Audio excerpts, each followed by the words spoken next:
Essa vinheta deixa claro que nós estamos seguindo na nossa série, melhor dizendo, de entrevistas com os presidentes dos partidos aqui no Jornal Gente da Rádio Bandeirantes. E hoje nós estamos recebendo o Carlos Siqueira, presidente do PSB. Seja muito bem-vindo ao Jornal Gente da Rádio Bandeirantes. Presidente, aqui é a Sônia Blota e eu já saio com a seguinte pergunta: como é que está a discussão para a formação de uma federação partidária entre PT, PSB, PCdoB e PV? Seja muito bem-vindo mais uma vez.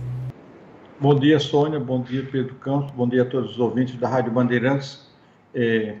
Olha, a discussão ela tem se processado. Ontem à noite mesmo houve uma reunião. Foi a segunda reunião conjunta dos 4 partidos que discutem a possibilidade de uma federação. De modo que nós temos discutido isso, mas é um instituto novo, um instituto complexo, e há dificuldades. Por exemplo, uma federação entre partidos pequenos, ela é muito fácil de compatibilizar os interesses, mas um partido de médio para cima com um partido grande como é o PT, é muito difícil. Não diria que é impossível, não sei se será possível ou não, mas há muito... observe que é uma federação que ela funciona como se fosse um único partido durante 4 anos. Então, nesses 4 anos, inclui 2 eleições, as eleições gerais deste ano, presidente da República, deputados estaduais, federais e senador, e no próximo ano, daqui a 2 anos, as eleições municipais. E depois que você entra, você não pode sair, porque a punição para quem sai é tão rigorosa que impossibilita qualquer saída. Você tem que fazer um casamento com tempo certo de 4 anos, e eu digo mais, que quem entra dificilmente sairá. Então, é uma decisão muito difícil para nós do Partido Socialista Brasileiro, o PSB, de ingressar nessa federação, mas nós estamos admitindo aprofundar a discussão, exauri-la, para depois nós fazermos a discussão no Diretório Nacional e decidirmos se vamos entrar ou não. Ou seja, não há decisão de entrar. Mas o senhor acha que as questões regionais elas podem pesar mais? As questões regionais, elas são importantes, mas elas não são decisivas. Não é? Se houvesse uma melhor compreensão do PT sobre essas questões regionais, por exemplo, se houve uma demanda de 5 apoios em 5 estados, até hoje não tem resposta de absolutamente nenhum. No plano do PSB, nós já estamos apoiando o PT para 4 governos estaduais, a Bahia, o Sergipe, o Rio Grande do Norte e Piauí. No entanto, o PT ainda não nos apoia em nenhum estado. Isso naturalmente dificulta, mas esse não é o fator decisivo. O fator decisivo é que, sendo o PT o partido maior, sendo ele maior, ele quer, e a gente tem que reconhecer que tem direito a uma participação maior. Por exemplo, numa assembleia, que será a assembleia que decidirá o destino dos 4 partidos, o PT, de 50 membros, sugere 27 para eles, 15 para o PSB e 4 para o PCdoB e 4 para o PV. Significa que, mesmo somando os 3, ainda não dá o número do PT. Ainda que a decisão seja por 2/3, todas as decisões têm um quórum qualificado de 2/3, ainda assim, obviamente, é muito mais fácil, havendo um conflito entre PT e PSB de interesse eleitoral, que ele decide em favor do PT do que em favor do PSB, porque quem tem 27 tem muito mais condições de chegar a 2/3, né, do que quem terá 15. Então, tudo isso a gente vai pesar e só pesar na hora de tomar a decisão. Ainda estamos no processo de discussão, vamos exaurir esse processo e lá na frente, que não deve demorar muito, nós devemos atuar a decisão essencial, se entraremos ou não nessa federação. Presidente do PSB, Carlos Siqueira, o nome de Geraldo Alckmin está nas páginas dos jornais diariamente. Ele deixou o PSDB e deve se filiar a algum outro partido político para participar de alguma forma da eleição de 2022. O PSB fez um convite formal para a filiação de Alckmin. Ele já respondeu a esse convite, presidente? Pedro Campos, ele esteve comigo no dia 13 de dezembro do ano passado. Ele queria vir a Brasília, mas como eu estava indo a São Paulo, eu o recebi lá no hotel que eu fiquei hospedado. Tivemos uma conversa longa de mais de 1 hora, uma conversa muito boa. Ele foi formalizamos o convite e ele ficou de refletir. Não é? Então, ele está dando um tempo, ele é um homem muito cauteloso, que sempre toma as decisões na 25ª hora, e nós estamos aguardando, nós estamos otimistas que ele possa vir para o PSB. Ontem ele teve uma reunião também com o presidente estadual do PSB de São Paulo, que é o domicílio dele, e segundo o presidente, ele tem um caminho natural ao PSB, mas ele terá que esperar um pouco mais para ver se as coisas entre PSB e PT se acomodam, de modo que ele tem todo o direito de esperar. Nós não faremos qualquer pressão para que ele apresse essa decisão. Ele há tempo, ele tem até o fim de março ele tem até março para fazer essa opção, e ele, se ele quiser esgotar o tempo, pode esgotar, né? Mas eu acho que há uma perspectiva positiva nesse sentido. E aí é para ser vice do Lula? A expectativa é essa. Obviamente que o vice do Lula será decidido por Lula e pelo partido dele, o Partido dos Trabalhadores, né? Mas ele tem essa expectativa porque o próprio Lula acena, já fez isso publicamente várias vezes, com essa possibilidade. Vamos ver se isso se confirma.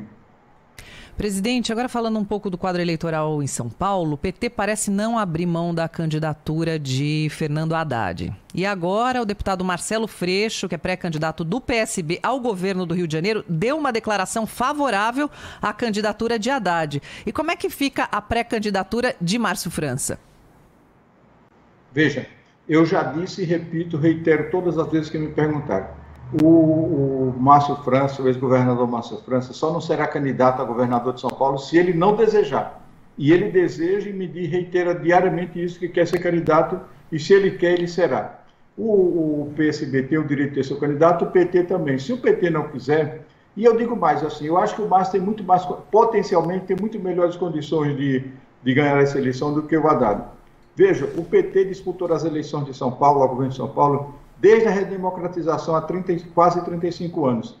Mesmo no auge do prestígio do PT, no auge do prestígio do presidente Lula, e com o governo, com a estrutura do governo federal, eles nunca ganharam eleição para governador de São Paulo.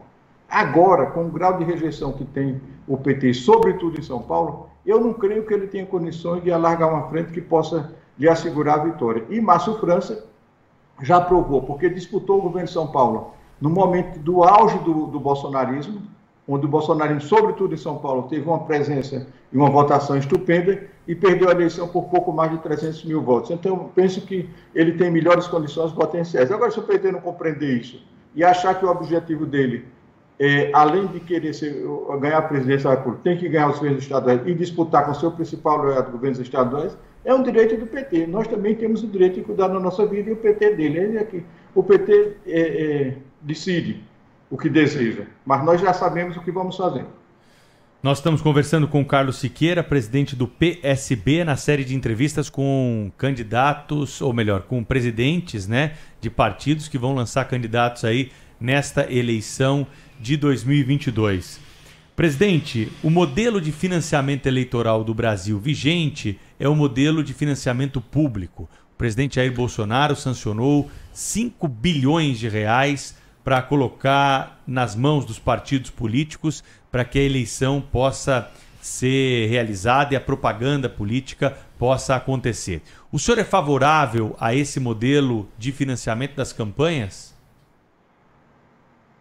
Sou inteiramente favorável, Pedro, porque esse financiamento, embora pareça caro, como a imprensa gosta de anunciar, e custa caro mesmo, porque as eleições são caras, mas é muito mais caro, por exemplo, manter o Tribunal Superior Eleitoral. O orçamento do Tribunal Superior Eleitoral é mais de 9 bilhões e ninguém diz uma palavra sobre isso. Agora, para financiar as campanhas, se diz. E veja, muito mais caro se revelou o financiamento privado, porque eram campanhas milionárias, com excesso de dinheiro, em que se demonstrou um grau de corrupção, porque o empresário financia uma campanha e depois ele quer o retorno desse dinheiro através da corrupção, de financiamento de obras públicas superfaturadas. Então, essa é uma coisa mais transparente, que, embora seja caro, eu acho que sai mais barato do que se você mantivesse aquela forma de financiamento privada. Eu sou inteiramente favorável, defendemos isso e achamos que isso torna os gastos mais transparentes, mais limitados e, portanto, essa é a forma. É uma forma, inclusive, que todas as democracias maduras, sobretudo na Europa, utilizam. E utilizam com sucesso, e eu penso que aqui no Brasil segue sendo a melhor forma de financiar as campanhas eleitorais. Estamos conversando com Carlos Siqueira, presidente do PSB, aqui no Jornal Gente, na Rádio Bandeirantes. Presidente, eu vou insistir na pergunta que a gente tem feito aqui nessa série de entrevistas com os presidentes dos partidos. O cenário continua, o cenário político para 2022, eleição presidencial, continua polarizado entre Lula e Bolsonaro. O senhor acredita na possibilidade da terceira via? Não acredito de forma alguma. E vou dizer por que eu não acredito. A terceira via precisa de um discurso e ela não tem um discurso. Porque ela se diz a oposição a Jair Bolsonaro, mas, na verdade, todos os partidos que se autotitulam de terceira via e se autotitulam de centro, na verdade são centro-direita, eles não têm um discurso porque eles aprovaram, durante todo esse mandato de Bolsonaro, todas as medidas econômicas que foram propostas. Isso fez o PSDB, isso fez o PMDB, isso fez o DEM, isso fez o PSD. Portanto, se a política econômica não está dando certo, se há um grau de desemprego alto, se há uma inflação alta, um descontrole dos preços dos medicamentos, do preço dos combustíveis, esses partidos são responsáveis, porque eles apoiaram as medidas de Bolsonaro. Então, nesse plano, eles não têm a diferença mínima de Bolsonaro. Como na hora de discutir, de formular o discurso, que discurso eles vão fazer? Por que são oposição a Bolsonaro, se são base de Bolsonaro e tem todas as vantagens de ser base de Bolsonaro no Congresso Nacional? Além do mais, esse grupo de partidos, eles não têm uma liderança popular. Só existem duas lideranças hoje, por isso que a eleição vai continuar polarizada. De um lado, Lula, que é uma liderança popular já conhecida de todos, que fez 2 governos também com sucesso, né, durante os 8 anos dele, apesar do desastre de Dilma Rousseff, mas que foi um segundo governo, que ele não é responsável porque a escolheu, né? Mas não foi ele que errou, foi ela. Agora, o outro é Jair Bolsonaro. Goste ou não, ele tem seus seguidores, tem seu eleitorado, ambos têm. As pesquisas estão demonstrando e isso tende a se confirmar essa polarização entre esses dois campos. Por isso que eu não acredito em terceira via. Essa terceira via, ela já nasceu, uma espécie de natimorta, ela já nasceu naufragada, ela não terá sucesso. Além do mais, para completar, estão completamente divididos, né? Você tem na terceira via, pelo menos hoje, 3 ou 4 candidatos. Onde querem chegar, ao final de contas, com essa divisão? Carlos Siqueira, presidente do PSB, conversando conosco aqui no Jornal Gente da Rádio Bandeirantes, né? Além das questões da política interna dos partidos, né? Nós temos os programas de governo que também estão sendo abordados nessa série da Rádio Bandeirantes.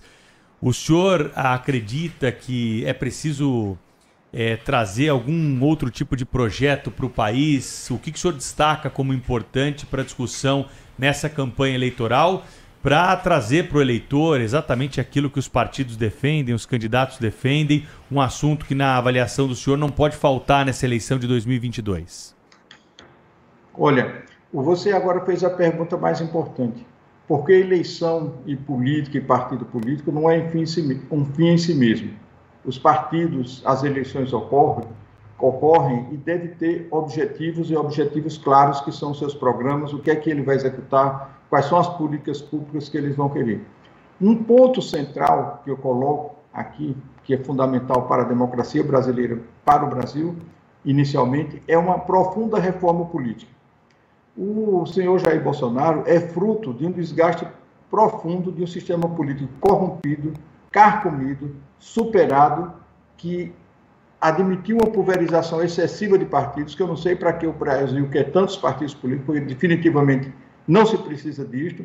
Precisa de partidos mais ideológicos, mais programáticos, que tenham políticas públicas claras, bem identificadas, que o eleitor saiba, ao escolher um candidato que é de determinado partido, que significa que caminho, que rumo o país vai tomar. Mas o sistema político que resultou no Jair Bolsonaro, nesse governo desastroso, permitiu isso, que um cidadão que foi o pior deputado federal de todos os tempos, o mais incompetente, o mais tosco, numa sigla de aluguel, sem recursos financeiros e sem tempo de televisão, ganhasse a eleição presidencial. A democracia tem que ter defesa, e a defesa dela precisa saber que não permitir que aconteça algo semelhante ao que aconteceu. e também que seja um sistema que esteja sintonizado, seja um sistema político e partidos políticos que estejam sintonizados com a população. Todos nós que pertencemos ao sistema político brasileiro devemos um pedido de desculpa à população pelos reiterados erros que todos cometeram e por ter deixado que o sistema político se transformasse nisso que se transformou. Esse desgaste do sistema político brasileiro, não há democracia que possa se sustentar com o sistema político brasileiro que tem o Brasil, com o sistema político que tem o Brasil. Ele precisa ser profundamente reformulado e precisa ser reformulado para quê? Isso é forma, mas é muito importante. Precisa ser reformulado para que possa, como se deve fazer nessas eleições, e você toca no tema central, ter políticas públicas para de indústria brasileira. A indústria brasileira está completamente em decadência, tem em queda permanente há quase 15 anos, e cresce em serviços, vai serviços que formam mão de obra de má qualidade, com salários precários. É preciso que o país entre na quarta revolução industrial e revitalize a sua indústria, modernize a sua indústria e a torne uma indústria capaz de ser competitiva no plano internacional, e isso significaria a criação de milhões de empregos para todos os brasileiros. É preciso que o país tenha uma educação de qualidade, forme uma mão de obra adequada, porque com a qualidade da educação brasileira é impossível o país se desenvolver. É preciso que tenha formação de mão de obra qualificada para atrair investimentos na área tecnológica, na moderna tecnologia, na tecnologia de informações. Então, o mundo está mudando e o Brasil não está acompanhando essa modernização que ocorre tecnologicamente. Portanto, é um país inteiramente independente do exterior, que produz e exporta seus produtos, que são muito importantes hoje para o Brasil, através do agronegócio e mesmo da pequena agricultura. No entanto, é incapaz de agregar valor a esses produtos. Isso é necessário fazer para que se possa criar uma indústria nacional pujante, e é inteiramente possível. É necessário buscar e aproveitar a riqueza da Amazônia, estudar profundamente, fazer uma cooperação nacional e internacional para que possa se transformar o conhecimento da biotecnologia e da biodiversidade em produtos e empreendimentos econômicos para melhorar não só a população da região amazônica, mas também a região de todo o país, de maneira que há muitos desafios para se fazer. Um deles também é tornar o Sistema Único de Saúde ainda mais eficiente do que ele é, porque ele tem um valor muito importante, e aí isso ficou muito demonstrado, se alguém tinha dúvida, durante a pandemia que ainda estamos a enfrentar, mas ele precisa ser aperfeiçoado, precisa ter mais eficácia para superar as dificuldades que ainda tem para atender bem a população pobre. Ou seja, os desafios são gigantescos e os partidos precisam dizer o que estão propondo nessas áreas. Justamente, presidente, hoje a gente trouxe o destaque que 650 mil crianças estão fora da escola, que é a primeira queda desde 2005. Na eleição passada, o tema central, né, que definiu a eleição, inclusive, foi segurança. Segundo especialistas, esse ano vai pender para a economia. Só que existem assuntos muito importantes que ainda o Brasil está aquém e que precisa superar. A educação é uma delas. Eu queria que o senhor falasse um pouco disso. Eu te digo, a qualidade da educação brasileira, ela é tão baixa que ela perde para todos os países da América Latina. Argentina, Paraguai, Uruguai, Bolívia, Peru, todos eles têm um grau de uma eficiência na educação muito maior. Porque você hoje tem um garoto, uma garota que sai do segundo grau e às vezes não sabe ler e escrever, ou sabe ler, mas não sabe entender o que leu. Não é preparado para o trabalho, nem é preparado para a vida. Se gasta uma fortuna para dar educação de má qualidade. Mesmo na universidade, com algumas exceções importantes, felizmente, se repete a mesma má qualidade da educação brasileira. E isso é impossível. Então, isso não requer apenas ter muito dinheiro, mas requer também ter capacidade de fazer escolas de integral, escola capaz de formar, de fato, as pessoas para uma profissão. Isso seria o programa social mais importante que um governo pode fazer.